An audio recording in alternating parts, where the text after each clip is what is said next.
بسم الله. مواصل في منقطع من حديث عن اللي هو الإشعاع. طيب، بعد ما تكلمنا عن الثلاث أنواع من الإشعاعات اللي هو المكتشفة، عندنا اللي هو بتكون عندنا ذرة اللي هو دي بنسميها الذرة الأم، اللي هو نرمز لها بالرمز اللي هو إكس.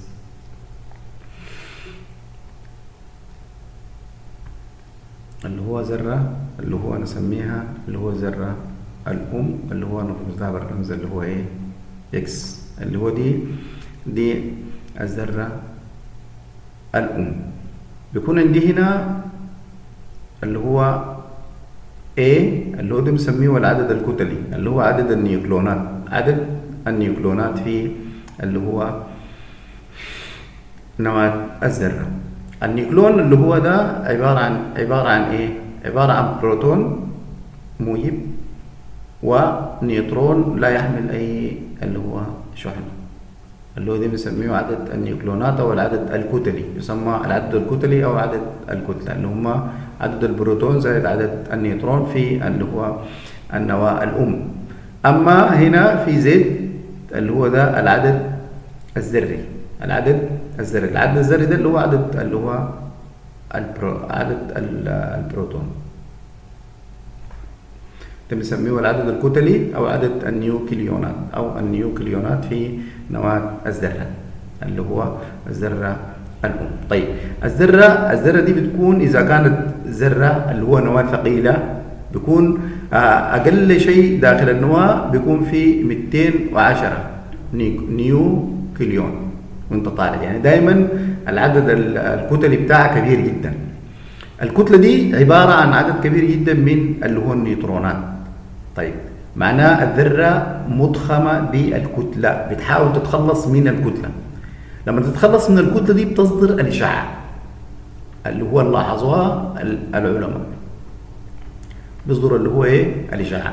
الإشعاع ده بيطلع ليه ايه؟ بيطلع ليه في 3 أنواع من الإشعاع، اللي هو عندنا جسيمات اللي هو ألفا الموجبة، وهدي عبارة عن نواة ذرة الهيليوم. نواة ذرة الهيليوم اللي هو بتحتوي على اللي هو 4 اللي هو رقم كتلي و2 اللي هو رقم اللي هو ذري أو عدد الذري.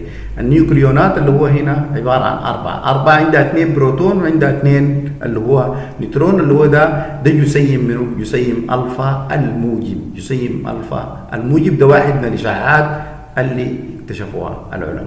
طيب، الإشعاع الثاني اللي هو عبارة عن جسيم بيتا، اللي هو إشعاع جسيم بيتا أو دقائق بيتا، اللي هو ده رمزه اللي هو بيتا السالب.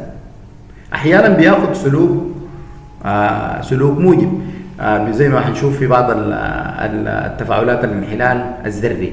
طيب، بيتا اللي هو بيتا السالب ده اللي هو عنده نفس اللي هو شحنة الإلكترون، اللي هو 1.6 في 10 السالب 19، 1.6 من 10 في 10 السالب 19، اللي هو نفس اللي هو شحنة الإلكترون. بيحمل شحنة الإلكترون، مشابه للإلكترون في الشحنة ومشابه في اللي هو كتلة الإلكترون. الإلكترون كتلته اللي هو 9.11 في 10 أس سالب 31. بتكون الكتلة بتاعته اللي بيحملها مشابهة، وده عبارة عن جسيم اللي هو سالب، ده عنده كتلة، وبرضه اللي هو ألفا عنده كتلة. طيب، الثالث اللي هو عبارة عن موجات كهرومغناطيسية ليس لها كتلة، اللي هو موجات كهرومغناطيسية عبارة عن طاقة مصاحبة، اللي هو تفريغ للطاقة، اللي هو ده عبارة عن شنو؟ إشعاع جاما.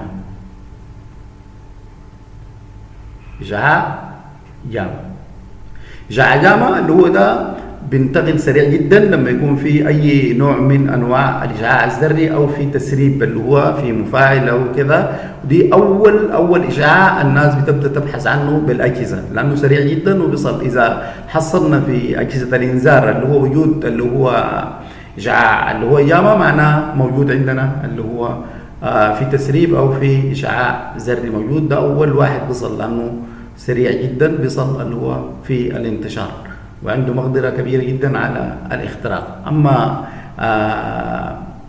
ألفا كتلته كبيرة، الاختراق بتاعه ضعيف نسبيا، اما بيتا افضل من اللي هو افضل من الفا في الاختراق، لكنه اقل من اللي هو اشعاع جاما.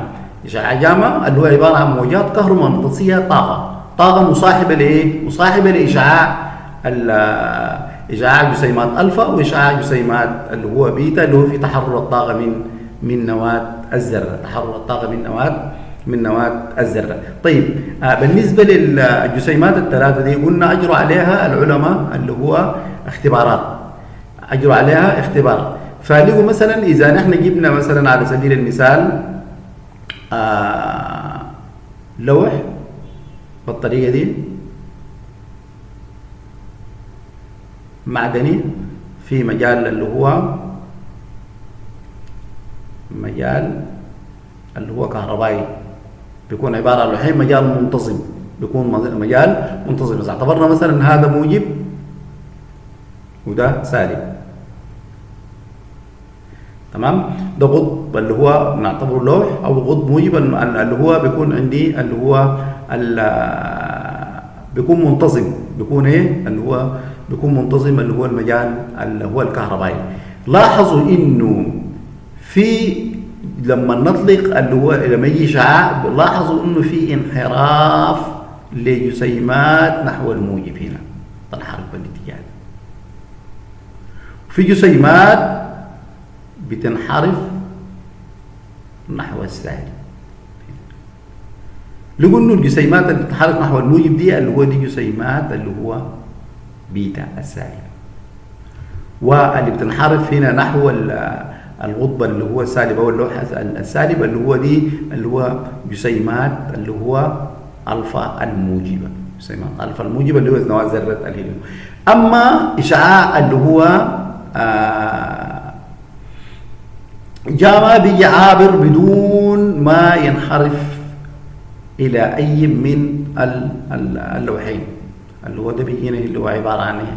عباره عن اللي هو اشعاع اللي هو جاما، اشعاع جاما اللي هو موجات كهرومغناطيسيه تعبر بدون ما تميل الى القطبين. نفس الشيء بيتكرر اذا نحن وضعنا قطبين من المغناطيس، الى قطبين من المغناطيس، ده اللي هو الاجرار العمل. نفس الشيء ده بينطبق اذا انا وضعت ايه؟ قطب جنوبي وقطب شمالي بالنسبه لايه؟ اللي هو المغناطيس. لو وضعنا قطب اللي هنا شمالي وقطب هنا ايه؟ اللي هو جنوبي، بيحصل نفس الشيء اللي هو يحصل انحراف اللي هو نحو القطب الموجب ونحو القطب السالب لهذه الجسيمات.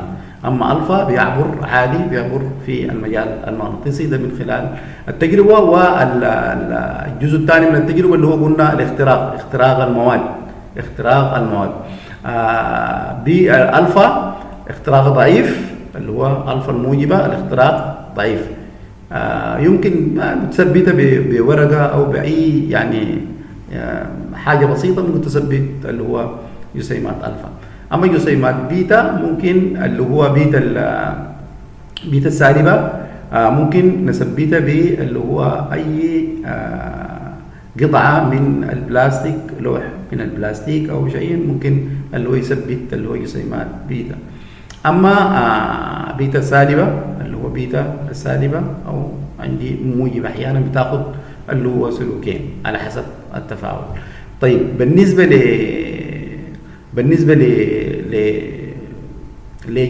جاما اكثر اختراقا، يعني يخترق كل التحصينات. يعني مثلا بتحتاج انت عشان جاما عشان يكون الاشعاع عندنا نقدر نسيطر عليه. اول حاجه اذا في مفاعل او في غرفه مثلا فيها مفاعل او مفاعل بنغطي اللي هو بطبقه من اللي هو الخرسانات اللي هو بتكون سميكه جدا، وداخل بنبطن به اللي هو ايه؟ اللي هو الواح الرصاص، بالواح من الرصاص نبطن اللي هو المفاعل او مصدر الاشعاع. والعاملين في المجال اللي هو في اللي هو مركز المفاعل ديل لازم يكون عندهم اللي هو البذل الواقية من الرصاص عشان تحمي من اللي هو إشعاع اللي هو جاما اللي هو عنده مقدرة كبيرة على الاختراق. إن شاء الله في الحصة الجاية نواصل اللي هو فيه نشوف معادلات